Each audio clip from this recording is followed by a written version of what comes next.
Morning, Ruud. Morning. If we start with your team news, you had Vardy, Vestergaard and Christensen out from the last game. How are they looking for this weekend? They had a good weeks of training, so they're back in full training. So all being well today and tomorrow, then they're ready for selection. Any other issues? Anybody out or in? No other news on that. We'll look at, I guess, a sense of injustice from that game at Manchester United, but were there some positives to take from it as well that can give you some confidence coming into this weekend? Yes, because I think the performance deserved going into extra time, and I felt we were in the game. We were solid. We did really well at Old Trafford. Also, the way we defended and tried to put United under pressure. Also, where we had to sit a little bit deeper when they came a little bit more aggressive in the second half. We looked very solid. Scored a good goal, so there's a lots of things to build on. It's what we wanted. We wanted the reaction after the Everton game. We did it. Unfortunately, it ended with the mistake of the referees. But you know, what can you do?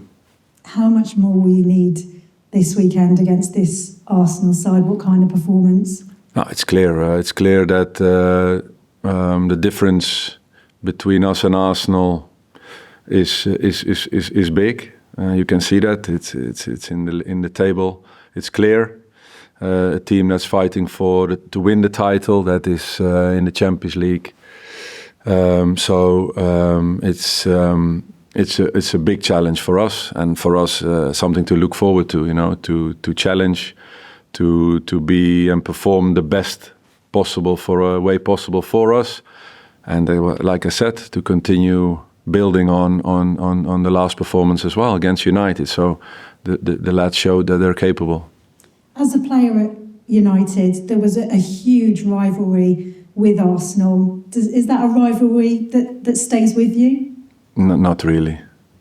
No, you move on, don't you? And it was a rivalry then, and what happened on the pitch stayed on the pitch. I've never talked or commented on those things. For me, it's what happens in football and how football should be lived. Of course, being 20 years ago or more, it's good for history, but for the current now, it's not there for me. They've had some injury issues with their forward line. They've now got this injury to Kai Havertz. Does that make them an easier prospect this weekend? Well, the depth of their squad is clear. Obviously, not having Saka and Havertz is absolutely top of the world. Players that are in that level is something that, of course, they will feel. But the squad, when you look at that, then they have enough players to replace them. And in terms of yourselves, you are 2 points off of safety right now. Coming into this game, what kind of mindset have your players got to have coming into this game?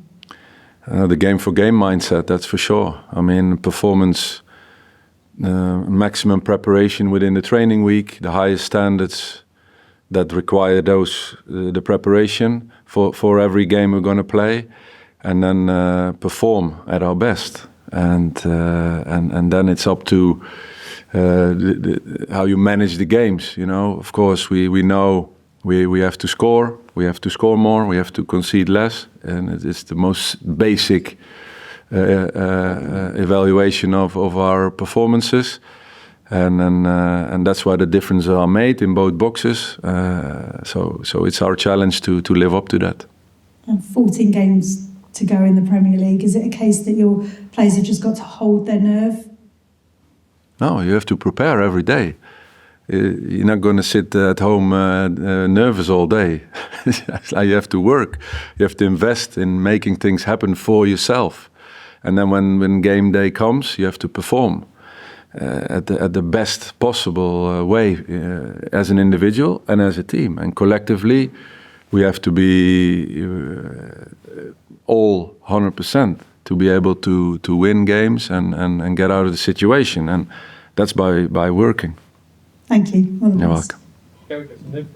welcome. Hi Ruud, good seeing you again. And you've been the manager here for a few months now. Personally for you, what would it mean to keep Leicester City up in the Premier League? You know, if you were able to do that all together, then if you look at the promoted sides that stay up, that's a great performance. And because you have to keep one of the teams below you that were already in the Premiership for years, most of the time. So that would be absolutely fantastic to be able to do that. And we're in there for the fight, and we believe, and we prepare for that, and take it game by game. Statistically, in the last few years, the average number of points required to stay in the Premier League is slowly been declining. What do you think it means about the challenge of relegation battle? Does it make it tougher to stay up, or perhaps the other way around? Well, you know, it's difficult to comment on that. I think every season is different. How things go over a whole season in between 38 games and all the amount of games that are being played. Every season is different. At this moment, we can only look at where we are now, what is left, and what we need to do. And that task is clear. Can I please ask you about Arsenal's set pieces? All of the years as a manager and as a player in the Premier League, can you recall a side like Arsenal that took this ability to a really high level, and how challenging from a manager perspective and a team perspective is to prepare and to deal with that threat? Yeah, it's clear. They've been very successful on set pieces. Also, not only that, but you can see the development in football in the Premier League with set pieces, with set piece coaches, with a completely approach on all set pieces, throw-ins, corners, free kicks, penalties, everything. So the amount of training that's invested in this part also for us is increasing, because games are decided on this as well, and Arsenal is excellent in this part. Overall, if you compare them to last season, do you think Arsenal got better? Well, it is for me to look at the development of my own team, not of another team. For me, I look at Arsenal and prepare the game for my team, the way they have been performing over the last weeks and months, and which players are available and which aren't, and that will lead to a game plan, and hopefully with the home support behind us, we can surprise Arsenal. Okay, Owen, from Leicester. I am. Jeremy Monga was on the bench against Manchester United. Jake Evans was in the travelling squad. Are those players that will be in contention for selection throughout the rest of the season? They are in contention, yes, because they're part of first team training. Not every day because of school still. So they are once or twice a week they are training with us. Because of some little injuries, they came into the squad.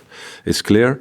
Of course, the players are now back that weren't able to be there against United. So we have to look, but they are competing, yes.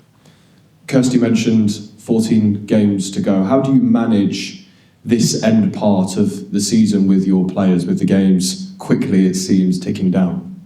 Yeah, game by game. Huh?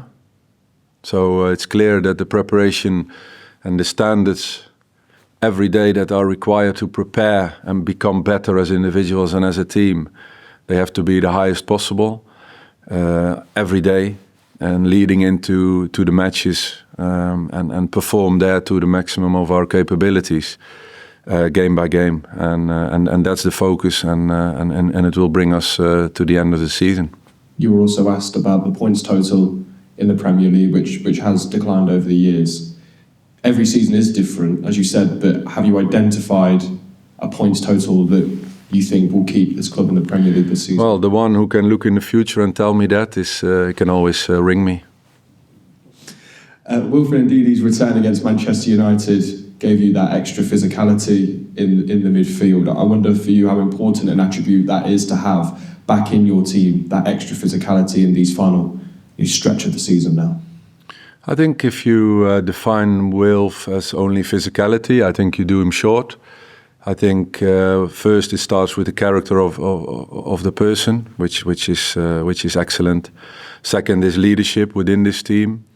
Also his playing capabilities and his arrival in opponent's box. You saw it in the goal at United. He can arrive and be dangerous there. So he has an enormous reach on the pitch, on and off the ball. And yes, his physicality as well brings an extra thing for the team. But I think the complete package of him as a character and as a player has lifted the team.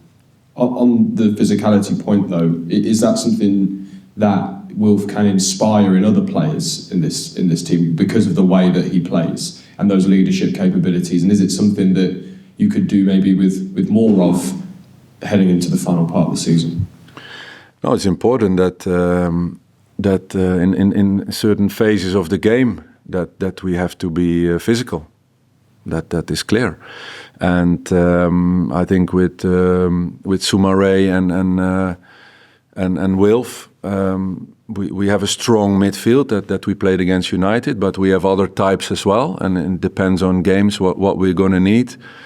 You have to win games also playing and creating and defend all together and attack all together. That's the modern game. So we need players that are capable to do that, and we have them in the squad. This Saturday, Ruud, there is a protest by Leicester City fans being planned. What do you make of that, and what would you say to supporters who were planning to protest this week? Thank God we live in a society where there's freedom of speech, and everybody who feels that they should let their voice heard in a good way is free to do that, and we have to all be happy that we can do that. Ruud, thank you very much. Yeah. Best of luck this weekend. Thank you. We're to Charlie from BBC Swiss. Hey Ruud, just on the fans. On the what? Just on the supporters that will Yes. be inside the stadium on Saturday lunchtime. What do you need from them this weekend against a team that hasn't lost in the league since early November? Well, not only against a team that hasn't lost since early November. We, yesterday when you look at the Champions League fixtures, when you look at also looking back as a player, that when you played in front of your home crowd, and there's a connection with that crowd on a tackle or on a pass or on a cross or in difficult moments in a game where the support is lifting you. I know from experience, but also as a coach, but also as a person that loves sports and football, what it does to a team, and I can only hope that the support will be behind the players. Of course, it's good that if there's anything you want to get off your chest, and say it individually or in groups. As I said before, thank God we live in a society where that's possible. But of course, when the whistle starts at 12:30 till the end of the game, I can only hope that the players are fully supported by the crowd, and it will lift them. Looking down the stretch now that you've got these 14 games remaining, are you going to have to pull off a few shock results here and there now between the end of the season if you are to survive? No, it's clear that there's only one way to be successful, and that is to get points. So it's clear. In the end, it will be marked with the final table after the final game, and it's about points. So it's our goal. It's what we work for. Collect points in every game possible. Just finally, on the set pieces, which was mentioned already, how much time have you dedicated this week to trying to negate their threat from set pieces? And there's surely a balance to that as well, because you can't just focus on your time. No, it's good to... I think consistency is important. If you start working on set pieces this week, then you're a bit late. I think from the time that I'm here, and also before with the set piece coach, There's always been time and there's always been a development in defending and attacking all the set pieces.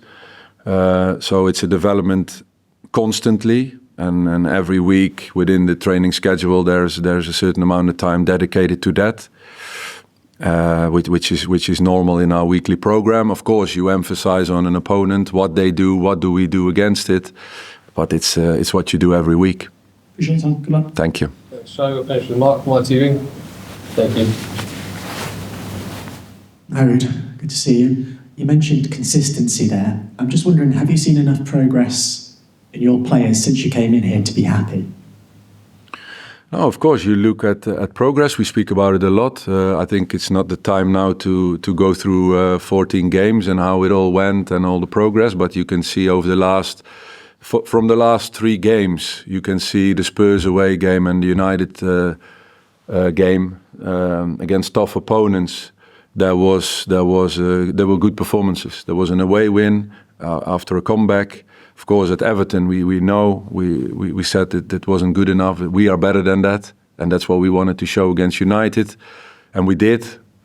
So it's where you show against Tottenham and United away that what you're capable of, and it's not only the first 11, but it's also more in the width of the squad. The players who played against United, for example, they showed their levels and were able to compete against the best players. So it's something that we want to build on.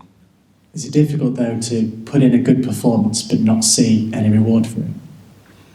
Yeah, sometimes it's at Spurs there was a big reward for it.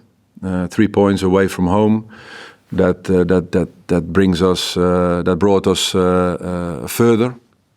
And of course, if you go into extra time and with a 1-1 and you fought to reach the extra time, and then is 5 players are a meter offside, and you get that against you. But we deserve more there. And Saturday's a new game. We have to show it again, but we also know it's against a title contender. We have to be absolutely spot on in that game to do something. Just a final one. When you've just talked about the United game, when you lose a game like that, the circumstances that you did, and then you know you're facing a team in the top 2 that are challenging for the title, psychologically, what can that do to a player? And does it feel different in your shoes as a manager rather than a player in that circumstance? No, it doesn't, because it's a process of reacting, and it's what I've done my whole life. After a loss, after a draw, after a win, after winning a league or a cup, or in my first 3 seasons in the Dutch Championship, where you have to grind results out and trying to make a career, and it's what you do. You shake a bad result off, you're happy with a good result, you get up the next day, start working again. It's a process, and it's investing in becoming better every day. It's what it's about. And then you lose, you win, you draw. But it's a continuous process. Thanks, Ruud. Good luck. Thank you. Thanks, guys. We'll end the broadcast section there. Lift that embargo. Go to the section with papers. Embargo on 10:30 on Friday. Then we'll start with